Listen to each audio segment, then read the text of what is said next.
এখন আমরা সমাধান করব 5 নম্বর প্রশ্ন। কুমিল্লা বোর্ডের ইংরেজি দ্বিতীয় পত্র 5 নম্বর প্রশ্ন হচ্ছে change the narrative style by using indirect speech. Narrative স্টাইলটাকে ইনডাইরেক্ট স্পিচে পরিবর্তন করুন। লেখা আছে a man lost in a forest so another man and rush to him and said oh how happy. এভাবে তোমরা নিশ্চয়ই পড়ে নিয়েছো। আমরা এখন এটা সমাধান করব। A man lost in a forest, হারিয়ে যাওয়া একজন ব্যক্তি, so another man আরেকজন মানুষকে দেখলো, and rushed to him এবং তার কাছে দৌড়িয়ে গেল, and said এবং বলল how happy I am to meet you, আমি তোমার সাথে সাক্ষাৎ করে কতটাই না খুশি। দেখো how happy I am to meet you এটা হচ্ছে এক্সক্লেমেটরি সেন্টেন্স, অর্থাৎ এখানে মনের আবেগ বোঝানো হয়েছে, তাই আমরা এই সেইটটাকে করব এক্সক্লেমড উইথ জয় দ্যাট। আমরা লিখব a man lost in a forest so another man and rush to him and exclaimed with joy that he was very happy. এই যে আইটা হয়ে যাবে হি আর এমটা হয়ে যাবে was. He was very happy to meet him. এখানে হিম বলতে যে লোকটাকে বোঝানো হচ্ছে সেটা হচ্ছে যার কাছে গিয়েছে সে। তারপরে লিখবো আমরা have to meet him. M বলতে অ্যানাদার ম্যান, আর এই যে এম বলতে ম্যান। এখানে দুটি ম্যান মানুষের কথা বলা হয়েছে, এ ম্যান আর একটা হচ্ছে এই যে অ্যানাদার ম্যান। অ্যানাদার ম্যানের জন্য আমরা লিখেছি এম, আর ম্যানের জন্য অ্যানাদার ম্যানের প্রণয়নের জন্য আমরা লিখেছি এম, আর ম্যানের প্রণয়নের জন্য লিখেছি এম, কারণ দোনোটাই থার্ড পারসন। আমরা জানি দোনোটা যদি থার্ড পারসন হয়, সাবজেক্ট এবং অবজেক্ট যদি থার্ড পারসন হয়, তাহলে তাকে চিহ্নিত করে দেওয়ার জন্য প্রোনাউনের শেষে এরকম তার নামের যে প্রথম অক্ষর রয়েছে বা প্রথম দুই অক্ষর রয়েছে সেটা লিখতে হয়। ম্যান তো দোনোটাই তো ম্যান, সেই জন্য প্রথমটাতে এম অ্যানাদার ম্যান, আর যেটা অন্য একজন মানুষ সেটার জন্য লিখেছি এম। তো and said that unfortunately he had been lost in that forest for 4 days. Then he অর্থাৎ ম্যানটা asked if he could help him get out of that forest. এখানে ছিল this forest, আমরা লিখেছি that forest. Addressing as his friend, এখানে যে এই যে my friend বলা আছে, এই যে my friend, সেই জন্য লিখতে হবে addressing as his friend. The another man replied in the negative and said that actually he did not need to be so happy. He অর্থাৎ ম্যানটা added that আরো বলল যে he himself had been lost there for a week. তো আমি এখানে কোনো ব্যাখ্যা করলাম না, শুধু উত্তরটাই লিখে দিলাম, তোমরা নিজেদের উত্তরের সাথে মিলিয়ে নেবে। এখন সমাধান করব 6 নম্বর প্রশ্ন। 6 নম্বর প্রশ্ন হচ্ছে মডিফায়ার। এখানে শূন্যস্থানে মডিফায়ার লিখে শূন্যস্থানগুলো পূরণ করতে হবে। প্রথমে বলা হচ্ছে man has dash use determiner two pre modify the noun phrase. এখানে যে ইনবর্ন কিউরিসিটি, এই যে নাউন ফ্রেজ রয়েছে এটার প্রি মডিফাই লিখতে হবে, অর্থাৎ যেটা নাউনের পূর্বে বসে তাকে প্রি মডিফাই বলে। সেজন্য আমরা এখানে একটা আর্টিকেল লিখে দেবো an inborn curiosity to know the unknown. And তারপরে এখানে বলা হচ্ছে use an infinitive phrase. Infinitive phrase বলা হয় যেটা টু যুক্ত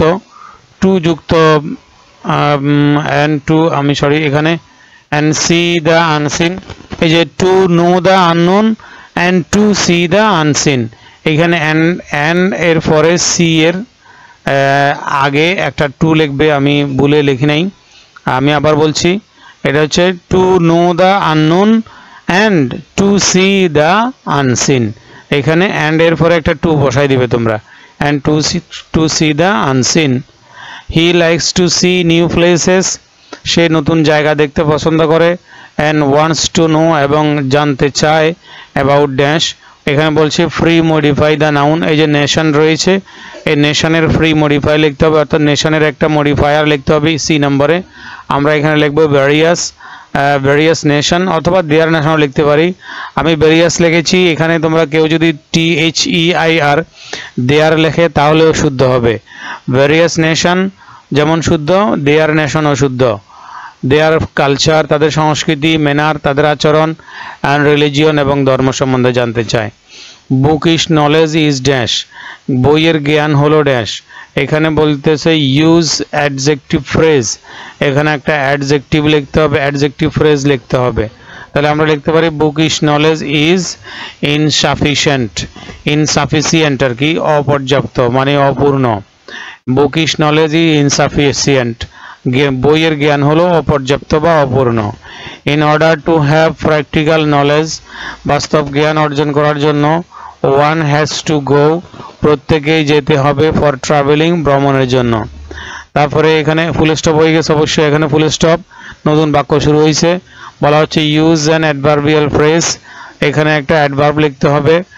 কোনো বাক্যে যদি ভার্বের অবস্থা বোঝায়, সময় বোঝায়, স্থান বোঝায়, সেগুলোকে অ্যাডভার্ব বলা হয়। এখানে পিপল হ্যাড টু সাফার, আমরা এখানে লিখব হচ্ছে on the once upon a time, একটা সময়বোধক অ্যাডভার্ব লিখব।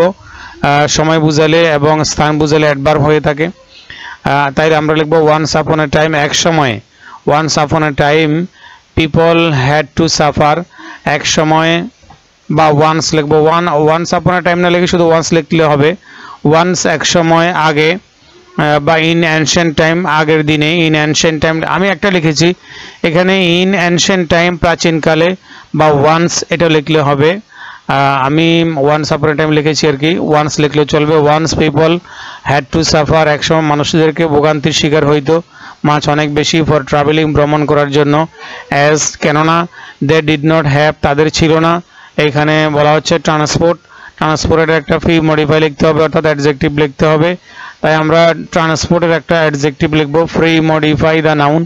নাউনের ফ্রি মডিফাই বলতে অ্যাডজেক্টিভকে বোঝায়, কারণ নাউনকে কোয়ালিফাই করা হচ্ছে অ্যাডজেক্টিভ। ইজি অথবা র্যাপিড দিতে পারি আমরা, যে মানুষের ছিল না, ইজি ট্রান্সপোর্ট অথবা rapid transport. নাওয়াডেজ travelling has become much easier, বর্তমানে ভ্রমণ হয়ে পড়েছে খুবই সহজ, অ্যান্ড কমফোর্টেবল এবং আরামদায়ক, for the invention of aeroplane, buses, ships, speedy train etcetera. Travelling place বা ভ্রমণ রাখে ড্যাশ ড্যাশ ইম্পর্টেন্ট রোল, এখানে ইম্পর্টেন্ট রোলের মডিফায়ার লিখতে বলছে, যেহেতু রোল হচ্ছে নাউন, ইম্পর্টেন্ট হচ্ছে অ্যাডজেক্টিভ, সেই জন্য এখানে একটা ইন্টেন্সিফায়ারের জায়গা রয়েছে, অর্থাৎ অ্যাডজেক্টিভের অ্যাডজেক্টিভ, যেটাকে অ্যাডভার্ব বলা হয়। তো অ্যাডজেক্টিভের অ্যাডজেক্টিভ সাধারণত ভেরি এগুলো হয়ে থাকে, ভেরি, ভেরি মাচ এগুলো, তাই ভেরি লিখবো আমরা। ভেরি ইম্পর্টেন্ট রোল, খুবই গুরুত্বপূর্ণ ভূমিকা রাখে ইন অ্যাকোয়ারিং নলেজ, জ্ঞান অর্জনের ক্ষেত্রে। সো সুতরাং দ্য স্টুডেন্ট গো ফর, স্টুডেন্টরা যায়, ফর ট্যুর ভ্রমণের জন্য। এখানে ট্যুরের একটা অ্যাডজেক্টিভ লিখতে হবে, তবে এটাকে বলা হচ্ছে যে নাউন অ্যাডজেক্টিভ। আমরা জানি নাউন অ্যাডজেক্টিভ বলতে ওই সমস্ত অ্যাডজেক্টিভকে বোঝায় যেগুলো কম্পাউন্ড নাউন গঠন করে, অর্থাৎ হাট, বাজার, মা, বাবা, এরকম যে দুটো শব্দ নিয়ে যে নাউনগুলো গঠিত হয়, এরকম কম্পাউন্ড নাউন গঠিত হয়। তাই আমরা ট্যুরের আরেকটা নাউন লিখবো, সেটাকে আমরা লিখতে পারি হচ্ছে স্টাডি ট্যুর। স্টাডি ট্যুর, সুতরাং ছাত্ররা যায় স্টাডি ট্যুরে। হুইচ অলসো হেল্প, যা তাদেরকে আরও সাহায্য করে, টু রিমুভ দূর করতে, ড্যাশ বোর্ডেম অফ স্টাডি, পড়ালেখার বিরক্তি। এখানে বলা হচ্ছে free modify the noun with possessive দিয়ে বোর্ডেমকে প্রি মডিফাই করতে বলতেছে। পসিভ বলা হয়, আমরা জানি যেগুলো পসিভ হচ্ছে my, your, our, his, their, its, her, এগুলো হচ্ছে পসেসিভ। তাই আমরা পসেসিভ দিয়ে এটার লিখতে পারি যে দেয়ার বোর্ডেম অফ স্টাডি, তাদের পড়ালেখার বিরক্তি দূর করতে পারে, রিমুভ। ইনফ্যাক্ট আসলে এভরিওয়ান শুড ট্রাভেল, প্রত্যেকেরই উচিত ভ্রমণ করা, টু ডেভেলপ, উন্নয়ন করার জন্য, প্র্যাকটিক্যাল নলেজ, বাস্তব জ্ঞান, which can not be acquired, যা অর্জন করা যায় না, বাই সিটিং ড্যাশ বলতেছে পোস্ট মডিফাই দ্য ভার্ব। এই যে সিটিং এর পোস্ট মডিফাই করতে বলতেছে ভার্ব দিয়ে। আমরা জানি পোস্ট মডিফাই, ভার্বের পোস্ট মডিফাই হচ্ছে অ্যাডভার্ব, ভার্বের পোস্ট মডিফাই করে মূলত অ্যাডভার্ব। তাই আমরা এখানে একটা অ্যাডভার্ব লিখে দেবো, মোশনলেসলি, মানে এই which can not be acquired, যা অর্জন করা যেতে পারে না, বাই সিটিং মোশনলেসলি, নিশ্চলভাবে, নিশ্চল বসে থাকলে যেটা অর্জন করা সম্ভব হয় না, মোশনলেসলি, নিশ্চলভাবে। এবার আমরা সমাধান করব 7 নম্বর। Use appropriate sentence connector in the blank space of the following phrases. প্যাসেজের যে গ্যাপ রয়েছে সেখানে কানেক্টর বসিয়ে এটাকে পূর্ণ করার জন্য বলছে। Junk food is very popular nowadays, বর্তমানে জাঙ্ক ফুড খুবই জনপ্রিয়। Dash the children are very much fond of junk food, শিশুরা জাঙ্ক ফুড এর ব্যাপারে খুবই আগ্রহী। আমরা এখানে লিখতে পারি ইনফ্যাক্ট অথবা অ্যাকচুয়ালি। ইনফ্যাক্ট লিখলে অ্যাকচুয়ালি লিখলে হবে। আসলে শিশুরা হলো খুবই প্রিয়, জাঙ্ক ফুড প্রিয়। Dash do we know what junk food actually is, কিন্তু আমরা কি জানি জাঙ্ক ফুড আসলে কি, সেজন্য আমরা কিন্তু ইংরেজি হচ্ছে বাট ডো উই নো, কিন্তু আমরা কি জানি what junk food actually is. Junk food is such kind of process food, junk food হলো এমন প্রকারের একটি প্রক্রিয়াকৃত খাদ্য। ড্যাশ হ্যাজ বিন প্রডিউস, যা উৎপাদন করা হয়, যা ইংরেজি হচ্ছে হুইচ দ্যাট, এগুলো হচ্ছে রিলেটিভ প্রোনাউন হচ্ছে যাহা যিনি।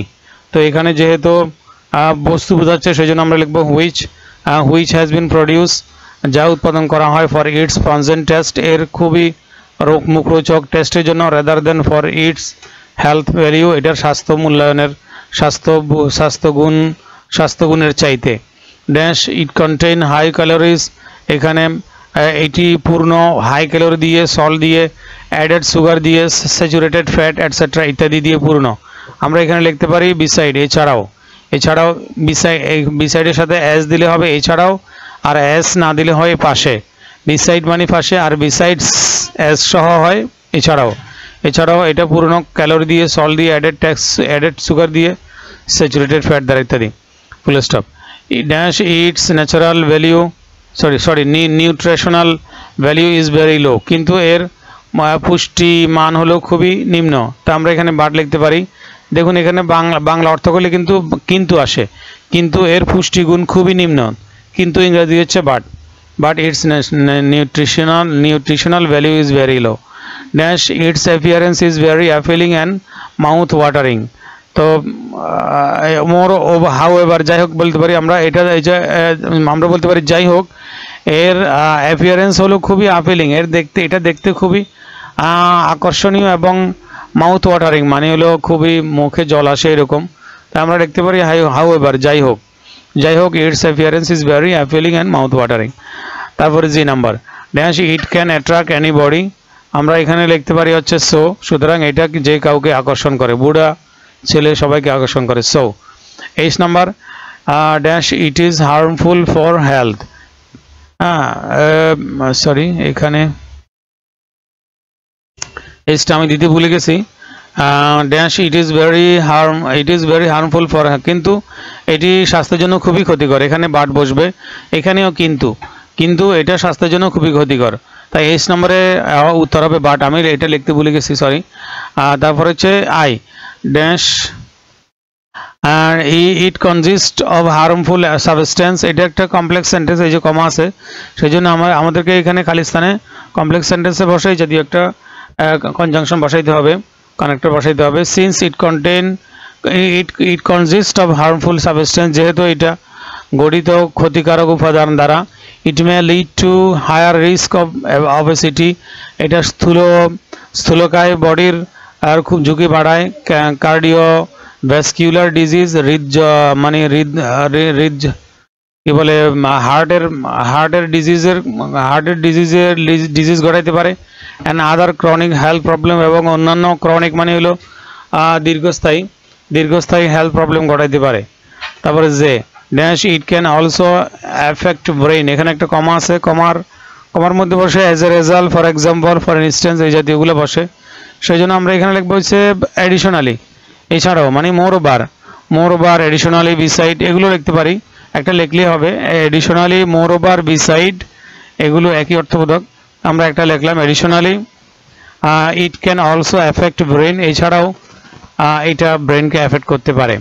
Dash addiction two it May even result in the rejection of healthier foods such as fruit, vegetable, salad etcetera. এখানে আরেকটা তথ্য দিচ্ছে, সেজন্য যেহেতু আমরা আরও একটা তথ্য পাচ্ছি সেজন্য মোর ওভার বলতে পারি, অন দ্য আদার হ্যান্ড বলতে পারি। মোর ওভার মানে এছাড়াও, বা অন দ্য আদার হ্যান্ড অন্যদিকে এই সমস্ত খাদ্যের প্রতি আকর্ষণটা স্বাস্থ্যকর খাদ্যের প্রতি রিজেকশন তৈরি করতে পারে, মানে হলো অবজ্ঞা তৈরি করতে পারে, যেমন ফ্রুট, ভেজিটেবল, সালাদ ইত্যাদি। সেজন্য আমরা কে লিখবো, মোরওভার লিখবো অথবা অন দ্য আদার হ্যান্ড লিখবো। একাধিক শুদ্ধ হয় আর কি, মোরওভার লিখলে হবে, অন দ্য আদার হ্যান্ড লিখলে হবে। Dash the sugar used in junk food, junk ফুডের মধ্যে ব্যবহৃত সুগারগুলো can damage our teeth and skin, আমাদের দাঁত এবং চামড়াকে নষ্ট করে। আমরা এখানে লিখতে পারি হলে ফার্দার মোরে, আবার, এছাড়াও, আবার, অধিকন্তু the sugar used in junk food can damage our teeth and skin. M নাম্বারে যাব, dash we should avoid having junk food. তাহলে এখানে এতক্ষণ যেহেতু জাঙ্ক ফুডের কথা বলছে সেই জন্য আমাদেরকে জাঙ্ক ফুড এড়িয়ে চলতে হবে, তা আমরা লিখতে পারি সো বা দেয়ারফর। সো আর দেয়ারফর একই অর্থ, সো মানেও তাই, দেয়ারফর মানেও তাই। Therefore we should avoid having junk food. তারপরে সর্বোপরি আমাদের মনে রাখতে হবে যে health is the root of all happiness, স্বাস্থ্যই সকল সুখের মূল। এটা আমাদেরকে মনে রাখতে হবে, এটা সর্বোপরি, সবার উপরে, এই জন্য লিখবো অ্যাবাব অল। অ্যাবাব অল মানে সর্বোপরি। এবার সমাধান করব, সরি, এই যে আমি এখানে এইচ নাম্বারটা দিয়ে দিলাম, বাট আগে দিতে বলে গেছিলাম। এখন আমি এই যে উত্তরগুলো একটু শূন্যস্থান বরাবর দিয়েছি, তো আপনারা মিলানোর জন্য আমি একসাথে দিয়ে দিচ্ছি যে in fact, actually, but, which, beside, but, however, so, but, আমি একসাথে এখানে লিখে দিয়েছি, আপনারা মিলে নিতে পারেন আপনাদের উত্তরগুলো যারা পরীক্ষা দিয়ে এসেছেন আর কি। এখন আমরা সমাধান করব 8 নম্বর।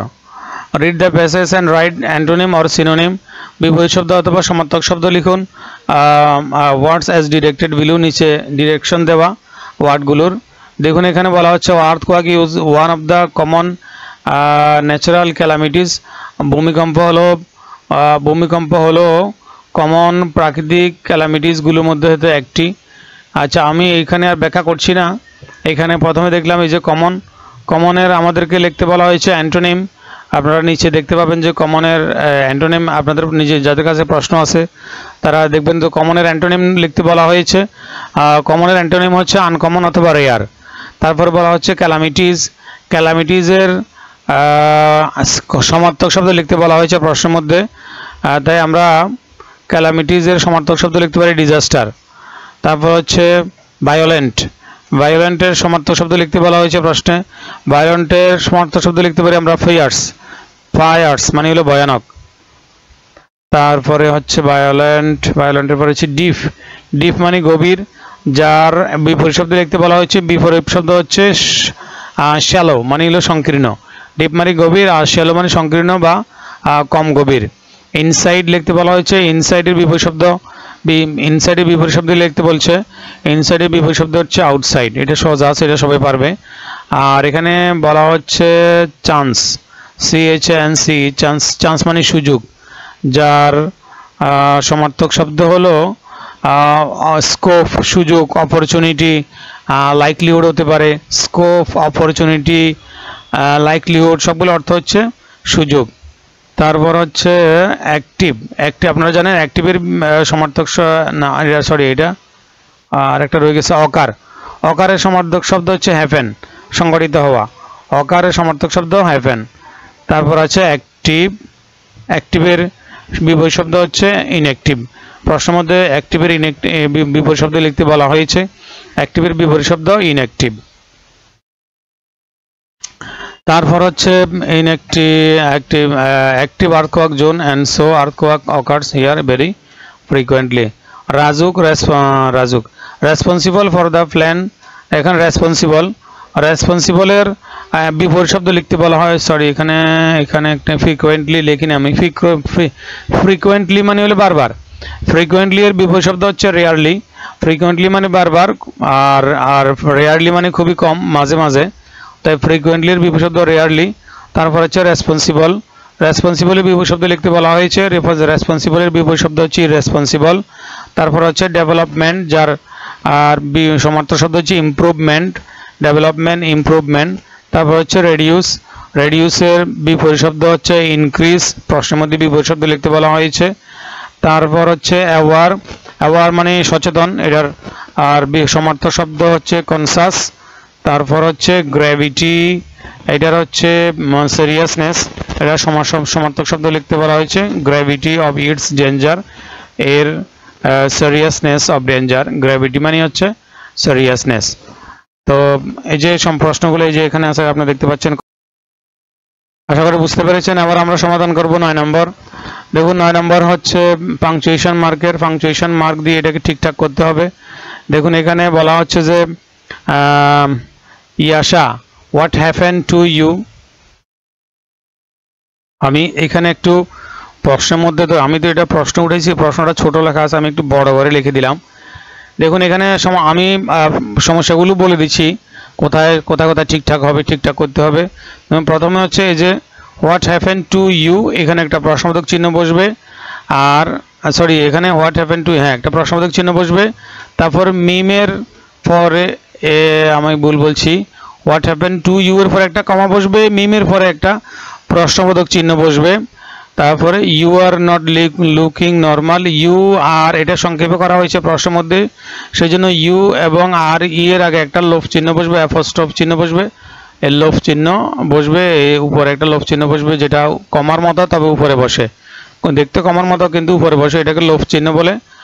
মিম you are right my friend, you are right, এখানে প্রশ্নের মধ্যে যে ইউ বলা হয়েছে, ইউটা অবশ্যই বড় হাতের হবে, আর ইউ আর কে সংক্ষেপে লেখা হয়েছে সেই জন্য এখানে একটা লোভ চিহ্ন বসবে।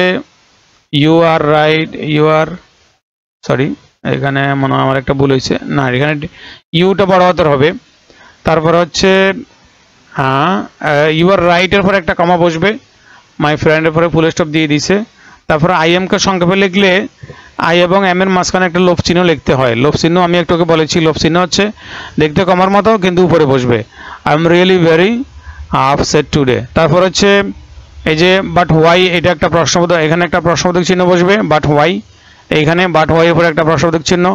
ওন টি ও ওন কি সংক্ষেপে লেখা হয়েছে সেজন্য এন এবং টি এর মাঝখানে একটা লোভ চিহ্ন বসবে যেটা কমার মতো দেখতে তবে উপরে বসে। Won't you say me the reason এর পরে একটা প্রশ্নবোধক চিহ্ন বসবে। তারপরে হোয়াই নট এর পরে একটা প্রশ্নবোধক চিহ্ন বসবে। A road accident took place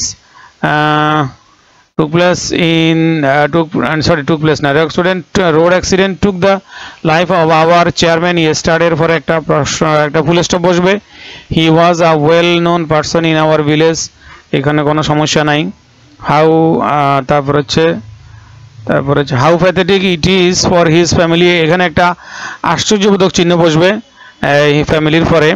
তারপরে ইয়াশা ও, এখানে ও এর পরে একটা আশ্চর্যবোধক চিহ্ন বসবে। দ্যাটস সংক্ষেপে লেখা হয়েছে সেজন্য দ্যাট এবং এস এর মাঝখানে একটা লোভ চিহ্ন বসবে যেটা দেখতে কমার মতো। That's very shocking. মিম ইটস ভেরি, ইটস কে সংক্ষেপে লেখা হয়েছে, আসলে ইট ইজ কে যখন সংক্ষেপে লেখা হয় তখন ইট এবং এস এর মাঝখানে একটা লোভ চিহ্ন লিখতে হয়। এখানে লোভ চিহ্ন যেটা দেখতে কমার মতো তবে উপরে বসবে। Very sad, it's very sad that such accident are occurring frequently in our country. আর সমস্যা নাই, এই যে কয়টা 1 2 3 মোটামুটি 15টার মতো সমস্যা আছে, এই 15টার মতো সমস্যা ঠিকঠাক করে দিলেই এখানে আপনারা ফুল মার্ক পেয়ে যাবেন। এই ছিল 2024 সালের কুমিল্লা বোর্ডের ইংরেজি দ্বিতীয় প্রশ্নের সমাধান। আসসালামু আলাইকুম রহমতুল্লাহ।